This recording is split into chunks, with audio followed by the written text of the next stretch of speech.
అందరికీ ఊపిరిని, జీవమును, సమస్తమును ఆయన దయచేస్తున్నాడు. నేను మా నాన్న పేరు పెట్టుకుంటే, మా అమ్మ పేరు పెట్టుకుంటే కాదు. ఆయన ఏం చేస్తున్నాడంటే అమ్మా నాన్నకి తెలివిని, జ్ఞానమును, బుద్ధిని, సర్వసంపదలు ఇస్తున్నాడు. వాళ్ళకిచ్చి వాళ్ళ ద్వారా నాకు ఇస్తున్నాడు. దేవునికి చెందవలసిన మహిమ ఒక మనుషునికి మనము చెందనీయకూడదు. వాక్యం తెలియచేస్తూ ఉంది. అపోస్తలుడైన పౌలు గారు ఒకప్పుడు క్రైస్తవ సంఘాన్ని హింసించే వ్యక్తి. అలాంటి వ్యక్తి మారి ఏమంటున్నాడంటే అందరికీ ఊపిరిని, జీవమును, సమస్తమును ఆయనే ఇస్తున్నాడు.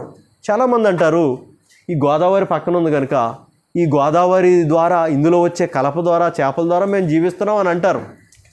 చాలామంది అంటారు ఈ అడవి ద్వారా మేము బ్రతుకుతున్నాం అని అంటారు.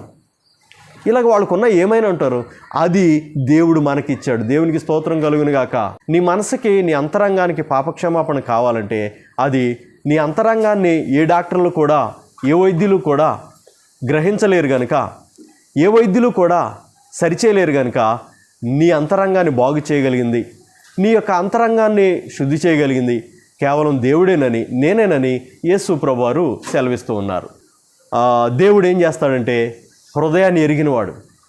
వాక్యం తెలియచేస్తూ ఉంది, ఒకడు పైకి నవ్వుచూ ఉండినను లోన దుఃఖం ఉండక మానదంటండి. నలుగురిలోకి వెళ్ళినప్పుడు, నలుగురిలో కూర్చున్నప్పుడు, ఆయా ఫంక్షన్లకు వెళ్ళినప్పుడు, ఆయా ప్రాంతాలకు వెళ్ళినప్పుడు, పిక్నిక్ వెళ్ళినప్పుడు నలుగురిలో నవ్వుతూ ఉండొచ్చు. వాక్యం తెలియచేస్తూ ఉంది. కానీ వారిలో దుఃఖం ఉండక మానదు. దుఃఖం ఉండక మానదు అంటే ఇప్పుడు ఈరోజు ఈ మనిషిలో ఉన్న దుఃఖాన్ని ఏం చేస్తున్నాడంటే దాచేసుకుంటున్నాడు.